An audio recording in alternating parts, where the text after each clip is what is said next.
नमस्कार, लखनऊ समाचार फटाफट में आप सभी लखनऊ उत्तर प्रदेश के दर्शकों का स्वागत है। अपने जिले की खबरों के लिए चैनल को सब्सक्राइब कर लें और बेल आइकन को दबाकर नोटिफिकेशन को ऑन कर लें ताकि आपके जिले की खबरें मिले आपको सबसे पहले। और हाँ, कमेंट बॉक्स में अपने जिले का नाम जरूर लिखें ताकि हम आपके जिले से जुड़ी खबरें दे सकें। तो आइए देखते हैं लखनऊ सहित उत्तर प्रदेश के सभी प्रमुख जिलों के समाचार फटाफट। जब समय हो कम तो खबरें हो फटाफट, खबरें सभी आपके काम की। खबर फटाफट में आज के हेडलाइंस। उत्तर प्रदेश में सोमवार से लॉकडाउन 5 के नियम लागू हो गए हैं। इसके तहत प्रदेश में कई तरह की छूट दी गई है। एक तरफ आज से जीवन को फिर से पटरी पर लाने का प्रयास किया जा रहा है, वहीं रविवार को मिले कोरोना संक्रमित मरीजों का रिकॉर्ड आंकड़ा बेहद चिंताजनक है। उत्तर प्रदेश में अब तक एक दिन में सबसे ज्यादा 378 कोरोना पॉजिटिव मरीज रविवार को सामने आए। इसके साथ ही कुल मरीजों का आंकड़ा भी 8,875 पर पहुंच गया है। मेरठ में शुरू हुआ बसों का संचालन। मेरठ में 68 दिन बाद बसों का संचालन शुरू हुआ। हालांकि भैंसाली और सोहराब गेट अड्डे पर बहुत कम यात्री पहुंचे। कोरोना के चलते लोग यात्रा करने से कतरा रहे हैं। यात्रियों के इंतजार में बसें खड़ी रही। सहारनपुर में पटरी पर लौटने लगी जिंदगी। लॉकडाउन के चौथे चरण के बाद अनलॉक 1 के दौरान जिले में लोगों को पहले से कहीं अधिक रियायतें मिली है। अब जनपद में 4 हॉटस्पॉट एरिया को छोड़कर बाकी जगहों पर लगभग सभी गतिविधियां संचालित होने लगी है। इसमें जनशताब्दी, गोल्डन टेम्पल सहित 8 ट्रेनों का संचालन शुरू हो गया है। रोडवेज बसों को भी जरूरत के मुताबिक चलाया जा रहा है। वहीं फल और सब्जी मंडी के कारोबारियों को अब अंबाला हाईवे या अन्य अस्थायी स्थलों की ओर नहीं भटकना पड़ेगा। वे पुराने स्थल चिलकाना रोड पर ही कारोबार कर सकेंगे। हालांकि अधिक रियायतों के साथ ही कोरोना संक्रमण का खतरा भी बढ़ गया है। मुजफ्फरनगर में दिखी चहल पहल। मुजफ्फरनगर में बसों और ट्रेनों का संचालन 2 माह बाद शुरू हुआ। रोडवेज बस स्टैंड से अधिकांश मार्गों की बसें चली। थर्मल स्क्रीनिंग कराकर यात्रियों को बसों में सवार किया गया। पहले दिन कम ही यात्री यात्रा करने के लिए बस स्टैंड पर पहुंचे। उधर देहरादून से चलकर दिल्ली जाने वाली जनशताब्दी ट्रेन भी स्टेशन पर पहुंची। 2 माह बाद पहली यात्री ट्रेन यहां रुकी। बाजार खुलने पर काफी चहल पहल देखने को मिली। हाईवे के रेस्टोरेंट भी खुल गए हैं। शामली में नहीं दिखी यात्रियों की भीड़। शामली में आज से रोडवेज बसें चलना शुरू हो गई है। शामली रोडवेज बस स्टैंड से आज सुबह इनका संचालन शुरू हुआ। सभी स्टाफ चालक परिचालकों को सुबह 7 बजे बुला लिया गया था। परिवहन निगम शामली डिपो के ARM मनोज बाजपेयी सुबह 7 बजे डिपो पहुंच गए थे। शामली से लोनी के लिए पहली बस 8 बजे स्टैंड पर पहुंच गई थी, लेकिन यात्रियों की कमी रही। लखनऊ से रवाना हुई Gomti express train. Lucknow railway station से आज सुबह गोमती एक्सप्रेस ट्रेन रवाना हुई। रेल मंत्रालय ने बताया कि स्टेशन में सभी यात्रियों को अनिवार्य रूप से स्क्रीनिंग की गई। नोएडा दिल्ली बॉर्डर पर हो रही जांच। दिल्ली के मयूर विहार एक्सटेंशन इलाके के पास यूपी के गौतम बुद्ध नगर जिले से सटे नोएडा दिल्ली बॉर्डर पर जिले में प्रवेश करने वाले लोगों के पास और पहचान पत्र की जांच की जा रही है। सूना पड़ा वाराणसी का गंगा घाट। आज गंगा दशहरा का महापर्व होने के बावजूद वाराणसी में गंगा घाट सुनसान है। सरकार ने 8 जून से धार्मिक स्थलों को खोलने की अनुमति दी है, इसलिए आज यहां भक्तों की भीड़ नहीं नजर आई। मुरादाबाद जिले में खुले पार्क। गृह मंत्रालय के दिशा निर्देश के अनुसार मुरादाबाद जिले में आज सुबह सभी पार्क खोल दिए गए। वाल्मीकि पार्क में भी सुबह लोग टहलने गए और लंबे समय के बाद बच्चे खेलते नजर आए। प्रयागराज के संगम घाट पर जुटी भक्तों की भीड़। उत्तर प्रदेश सरकार द्वारा 8 जून से धार्मिक स्थलों को फिर से खोलने की अनुमति दी गई है। इसके बावजूद आज गंगा दशहरा के अवसर पर प्रयागराज में संगम घाट पर भक्तों की भारी भीड़ जुट गई। मुरादाबाद में खुले सैलून। राज्य सरकार द्वारा सैलून और ब्यूटी पार्लरों को सोशल डिस्टेंसिंग और अन्य एहतियातों के साथ संचालन करने की अनुमति मिलने के बाद आज सुबह सवेरे ही मुरादाबाद में सैलून फिर से खुल गए। इस दौरान काफी संख्या में लोग सैलून पहुंचे। अब लॉकडाउन 5 और अनलॉक 1 के संबंधित कुछ जरूरी खबर। Petrol, gas cylinder, ration card, railway kerosene सहित आज से बदल गए हैं ये नियम। 1 जून 2020 यानी आज से भारत के कई बड़े बदलाव हुए हैं। इन बदलाव में आपकी जिंदगी पर सीधा असर पड़ेगा। इन नए नियमों से जहां एक और आपको राहत मिलेगी, वहीं अगर आपने कुछ बातों का ध्यान नहीं रखा तो आपको आर्थिक नुकसान भी हो सकता है। इसमें railway, airlines, gas cylinder, petrol diesel के दाम, राशन कार्ड, केरोसिन आदि शामिल है। आइए जानते हैं इन महत्वपूर्ण बदलावों के बारे में। पूरे देश में लागू हुआ एक देश एक राशन कार्ड। आज से देश के गरीबों तक राहत पहुंचाने के लिए एक देश एक राशन कार्ड लागू हो गया है। इसकी शुरुआत 20 राज्यों और केंद्र शासित प्रदेशों से होगी। इसके तहत राशन कार्ड का लाभ देश के किसी भी कोने में उठाया जा सकता है। मोदी सरकार की इस योजना से 67 करोड़ लोगों को फायदा होगा। इससे पहले जिस जिले का राशन कार्ड बना होता था, आपको उसी जिले से राशन कार्ड मिल सकता था। वहीं अगर आप जिला बदल लेते थे तो इसका फायदा आपको नहीं मिलता। इससे गरीबों को आसानी से सस्ती कीमत पर अनाज मिलता है। एक देश एक राशन कार्ड लागू होने के बाद गरीबी रेखा के नीचे वाले लोग किफायती कीमत पर देश के किसी भी कोने में राशन खरीद सकते हैं। राशन कार्ड धारकों को 5 किलो चावल 3 रुपए किलो की दर से और गेहूं 2 रुपए किलो की दर से मिलेगा। कार्ड 2 भाषाओं में, स्थानीय भाषा और हिंदी अथवा अंग्रेजी में जारी होगा।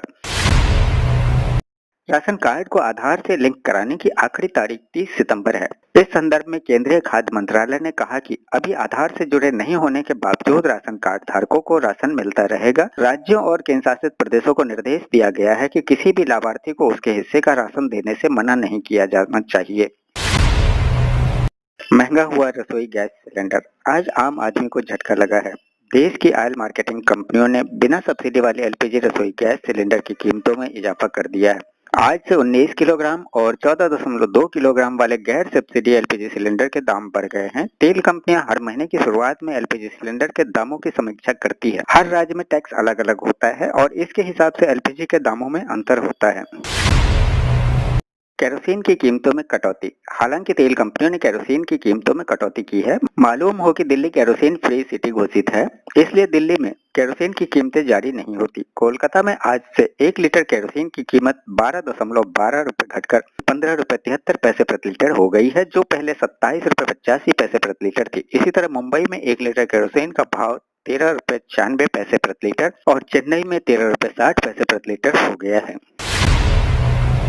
आज से चलेंगी 230 ट्रेनें। लॉकडाउन के चलते देश के अलग अलग हिस्सों में फंसे लोगों को राहत देने के लिए भारतीय रेलवे 1 जून से 200 अतिरिक्त ट्रेनें चलाने जा रहा है, जो नॉन एसी होगी। रेल मंत्री पीयूष गोयल ने ट्वीट करके इस बात की पुष्टि भी की है। इन ट्रेनों के साथ पहले से संचालित हो रही 30 ट्रेनों का परिचालन जारी रहेगा। यहाँ पर गौर करने वाली बात यह है कि रेलवे ने इन ट्रेनों के लिए 4 महीने पहले एडवांस टिकट की बुकिंग की सुविधा भी दी है। साथ ही तत्काल कोटा के तहत भी टिकट बुकिंग शुरू हो गई है। यह सुविधा रविवार सुबह 8 बजे से शुरू हो गई है। हालांकि रेलवे ने टिकट की एडवांस बुकिंग के नियमों में कुछ परिवर्तन किया है। गौरतलब है कि लॉकडाउन में 30 दिन पहले ही टिकट आरक्षण की सुविधा थी। हवाई जहाज का तेल भी हुआ महंगा, आज से विमान ईंधन, एविएशन टरबाइन फ्यूल एटीएफ की कीमतों में भी इजाफा हुआ है। एटीएफ का हवाई जहाज में ईंधन के तौर पर इस्तेमाल होता है। अनलॉक 1 का आगाज होते ही आज से कुछ राज्यों में पेट्रोल डीजल की कीमतों में बढ़ोतरी हो गई है। दरअसल कोरोना वायरस महामारी और लॉकडाउन के कारण सरकार राजस्व की कमी से जूझ रही है, जिसकी वजह से वैट बढ़ाने का फैसला लिया गया। आज से महाराष्ट्र, जम्मू कश्मीर, हिमाचल और मिजोरम सरकार ने तेल पर वैट बढ़ा दिया है। इसके बाद यहाँ रेट्स में इजाफा हो गया है। अन्य राज्यों में पेट्रोल डीजल की कीमतें नहीं बदली है। 1 जून से 20 रूटों पर रोडवेज बस चलाने की तैयारी। यूपी रोडवेज ने 1 जून से उत्तर प्रदेश के विभिन्न मार्गों पर बस संचालन की तैयारी की है। इस संबंध में रोडवेज मुख्यालय ने प्रयागराज परिक्षेत्र समेत प्रदेश के सभी क्षेत्रीय प्रबंधकों को निर्देश दिया है। सोशल डिस्टेंसिंग का पालन करने के लिए बसों में अधिकतम 30 यात्री सवार किए जाएंगे। बताया जा रहा है कि अभी रोडवेज द्वारा केवल उन मार्गों पर बसों का संचालन किया जाएगा जहां यात्रियों की पर्याप्त संख्या के साथ आय भी ज्यादा होती है। इसके लिए 20 रूट चिन्हित किए गए हैं। बस संचालन के साथ ही रोडवेज सभी यात्रियों का ब्यौरा भी अपने पास रखेगा। कोविड-19 को देखते हुए इस बार बसों का संचालन नए नियमों के तहत किया जाएगा। रोडवेज ने तय किया है कि बिना मास्क के किसी भी यात्री को बस स्टेशन परिसर में एंट्री नहीं दी जाएगी। बस चालक और परिचालक भी मास्क लगाकर ही ड्यूटी करेंगे। बस में कंडक्टर के पास सैनिटाइजर की बोतल होगी और जो भी यात्री बस में प्रवेश करेगा उसके हाथ सैनिटाइज करवाए जाएंगे। घरेलू उड़ानें शुरू करेगी गो एयर। किफायती विमानन सेवाएं देने वाली कंपनी गो एयर 1 जून से घरेलू परिचालन शुरू करेगी। अन्य कंपनियां 25 मई से इसकी शुरुआत कर चुकी है, लेकिन परिचालन और नियामक से जुड़ी कुछ दिक्कतों के कारण गो एयर को देरी हुई। उत्तर प्रदेश में सरकारी कार्यालयों में आज से 100% उपस्थिति अनिवार्य, आदेश जारी। मुख्य सचिव राजेंद्र कुमार तिवारी ने जारी किए आदेश। सचिवालय होगा गुलजार, मंत्री अफसर व कर्मी सब आएंगे। कार्यालय पूर्व की तरह 3 पालियों में खुलेंगे। उत्तर प्रदेश सरकार ने सोमवार से प्रदेश के समस्त कार्यालयों में 100% उपस्थिति अनिवार्य कर दी है। कोविड-19 महामारी के मद्देनजर कार्यालयों में भीड़ भाड़ न हो, इसके लिए कार्यालय पूर्व की तरह 3 पालियों में खुलेंगे। सचिवालय में मंत्री से लेकर अधिकारी और कर्मचारी तक सभी आना शुरू कर देंगे। मुख्य सचिव राजेंद्र कुमार तिवारी ने रविवार को प्रदेश के समस्त सरकारी कार्यालयों में 100% उपस्थिति सुनिश्चित किए जाने संबंधी आदेश जारी किया है। उन्होंने कहा कि संक्रमण की रोकथाम के लिए कार्यालयों में भीड़ भाड़ न हो, इसके लिए कार्यालय स्टाफ को 3 पालियों में बुलाया जाएगा। कार्यालयों में sanitization, face mask, face cover, social distancing व अन्य सुरक्षात्मक उपायों का पूरा ध्यान रखा जाएगा। समस्त कर्मचारी अपने मोबाइल फोन में आरोग्य सेतु ऐप डाउनलोड करेंगे। मुख्य सचिव ने कहा कि अधीनस्थ कार्यालयों, निगमों, स्थानीय निकायों आदि के लिए भी यही व्यवस्था लागू होगी। इसी तरह अपर मुख्य सचिव सचिवालय प्रशासन ने रविवार सचिवालय में अधिकारियों, कर्मचारियों को 100% उपस्थिति के लिए आदेश जारी किया है। यहाँ भी 3 पालियों में कर्मी आएंगे। मंत्रियों के कार्यालय भी नियमित रूप से 100% कर्मियों की उपस्थिति के साथ खुलेंगे। इस संबंध में मंत्रियों को भी सूचित कर दिया गया है। मंत्रियों की उपस्थिति से सचिवालय में रौनक आम दिनों की तरह होने की उम्मीद है। आज से देश भर में अनलॉक 1 की शुरुआत, जानिए कब से क्या क्या खुलेगा। आज से देश भर में अनलॉक 1 की शुरुआत। कंटेनमेंट जोन को छोड़कर बाकी सभी जगहों पर दी गई राहत। 8 जून से शॉपिंग मॉल, धार्मिक स्थल खोलने की अनुमति। 60 दिनों से ज्यादा के लॉकडाउन के बाद आज यानी 1 जून से गृह मंत्रालय ने देश में अनलॉक 1 की शुरुआत कर दी है और इससे संबंधित जरूरी गाइडलाइन भी जारी कर दी है। हालांकि कंटेनमेंट जोन में संपूर्ण लॉकडाउन 30 जून तक जारी रहेगा। लॉकडाउन 4 खत्म हो चुका है और सरकार ने लॉकडाउन 5 के साथ अनलॉक 1 की भी शुरुआत की है। अनलॉक 1 में क्या छूट मिल रही है, क्या खुलेगा और क्या बंद रहेगा, आइए देखते हैं।